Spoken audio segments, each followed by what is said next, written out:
চাঁপাইনবাবগঞ্জের শিবগঞ্জে পুলিশের এক কর্মকর্তার মদদে চলা চাঁদাবাজি, ছিনতাই ও সন্ত্রাসের প্রতিবাদে মানববন্ধন করেছে এলাকাবাসী।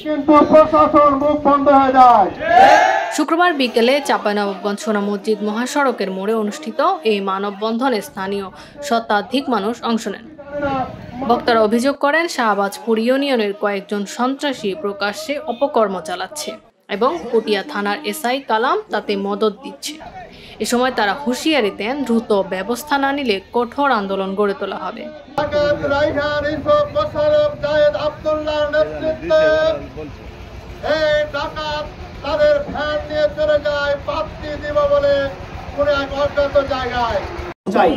আমরা এর নিরসনটা, আমরা এটা নির্মূল চাই এবং কামাল এই কালাম এসআই এই মদতদাতা এর আমরা একটা ব্যবস্থা আপনাদের মাধ্যমে আমরা করতে চাই। সম্মানিত এলাকাবাসী, আগামী 7 দিনের মধ্যে আমাদের একটা ভালো যাতে আমরা নির্মূল করতে পারি এরকম একটা প্রসেস আমাদেরকে আপনাদের মাধ্যমে করে দিতে হবে। গডফাদার এই যে কালাম এসআই তখন শিবগঞ্জে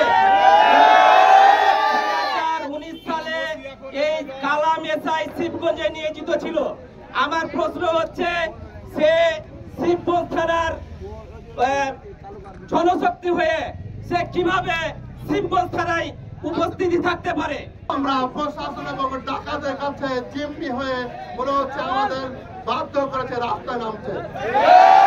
এভাবে করে আমার পকেট থেকে টাকা ছিনতে করে 16,000 টাকা। এসআই বর্তমানে সে ওসি, তার মদত পেয়ে এই ডাকাত দল বিভিন্নভাবে ক্ষতি করতেছে। এর সুষ্ঠু স্থায়ী সমাধান চাই। এসআই কালাম অভিযোগ অস্বীকার করে বলেন, মানববন্ধনে অংশ নেওয়া ব্যক্তিরা মাদক কারবারি।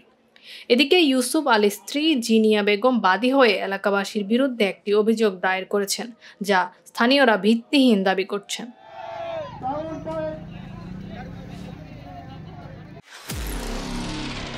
নিরপেক্ষ, সত্য প্রকাশে আপোষহীন।